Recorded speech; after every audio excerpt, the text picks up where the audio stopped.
Hi, hello, really good to see you again. Another week has gone by. This is Giselle Monbiot, and I'm here to tell you some tips and techniques on how to improve your emotional being during this time. And also, in being able to improve your emotional being means that we can help ourselves avoid or reduce anxiety or depression during this situation. It's been feeling a long time now. Time is ticking and sort of going by in a big bubble. So the thing I really want to speak to today is sleep. Sleep to me is the most important thing that we can focus on. If our sleep is off, everything is off. So the first place I always try and start with people whenever they are looking at different areas in their life that they can start improving is the sleep. Because once you sort your sleep cycle out, then the knock-on effect is absolutely amazing. So there are so many benefits to getting good sleep that I thought I would just take you through some of them and then discuss different ways in which you can improve your sleep, different ideas, different ways that you can do that. Now you might find that you do a lot of things, and fantastic.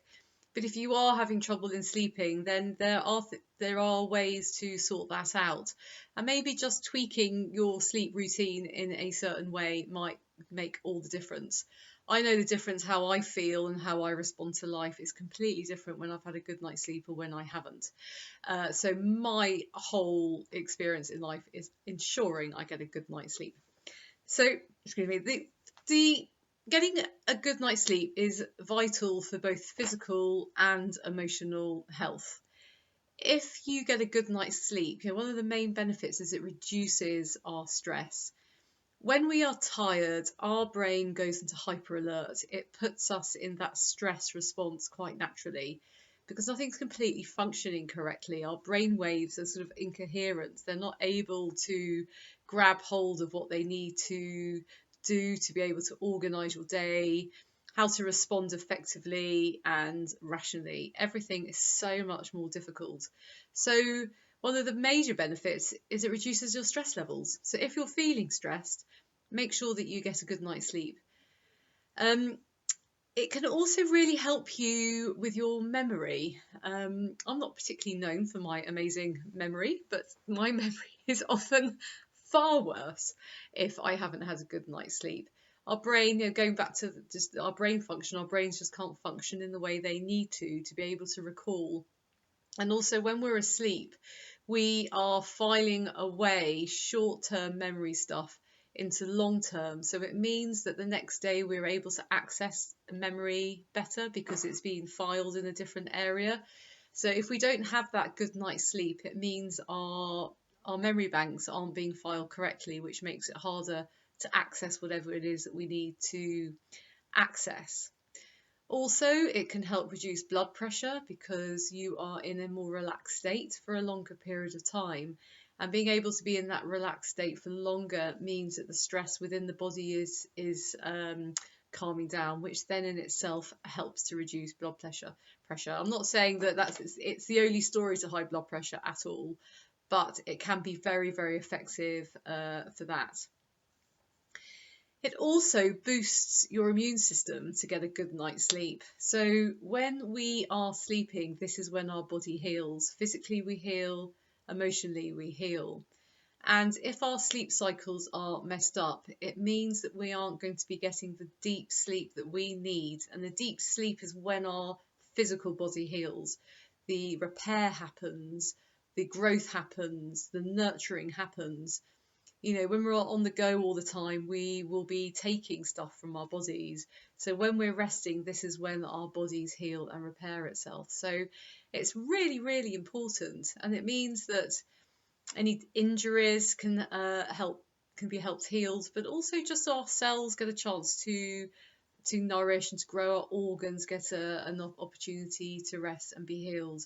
So, and it enables our ability to fight off viruses, bacteria that are coming our way. So sleep's very important for that. It helps maintain weight. I'm not saying getting a good night's sleep is the miraculous answer to losing that extra 2 stone. But I know that if I haven't had enough sleep, the next day I crave sugar. So there's a few reasons for this. So um, the body, or the brain will always be reaching for the thing which is going to give you the most amount of energy. So if you're feeling tired, okay, the body could take from your fat reserves and then make that into energy, but that takes a lot more effort than just reaching out for something sweet. So we naturally start craving those carbs and craving the sugar, which is then makes us put weight on.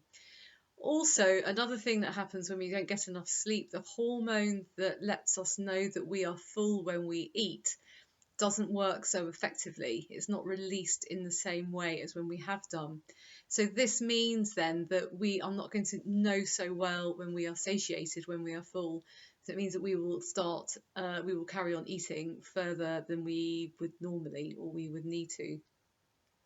It makes you smarter because your brain is functioning better. You're able to file the memories better. You're able to recall better, rather than the brain trying to focus on making you survive and sort of just progress and get the energy. Your brain is able to focus on other things. It's had its rest. Your body has been nurtured. So it means that we're able to focus and be more organized. It's much you can organize our life and be far more efficient.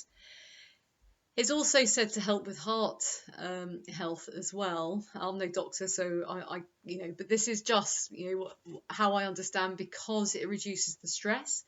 It also reduces inflammation, getting good sleep, and inflammation is the cause of many illnesses such as heart disease, diabetes. So to get a good night's sleep reduces that inflammation marker. So moving on from the benefits, I guess you kind of really want to know how you can get a good night's sleep. I'm somebody who has experienced insomnia on and off for most of my life, so I know the frustrations. So I have looked into this a lot and I have experimented a lot, and on the whole now I generally get good sleep. Occasionally it just goes and I might have insomnia for a few days, but then I know the best way for me to get back. So light is fundamental because the way our sleep works is we go to sleep from a hormone called melatonin, and melatonin starts to be let off. I can't quite think what the word is right now, but it's is released. So the melatonin is released when the light starts reducing. So sitting on our phones, sitting in front of the TV, sitting in front of our computer, especially with that blue light, that really aggravates the release of melatonin. But also very bright light bulbs in the nighttime can really affect it. So bright light in the day is fabulous. And then having the light reducing, putting your phones, iPads, computers away for at least 2 hours before you go to sleep. It has such a fundamental difference. And also thinking about your bedroom, how much light is there? Are there little lights on alarm clocks? Is there lights coming through the curtains? Caffeine. I generally don't drink caffeine after midday because it affects me so strongly. Other people can have it later, but just be cautious and aware of how much caffeine you're drinking.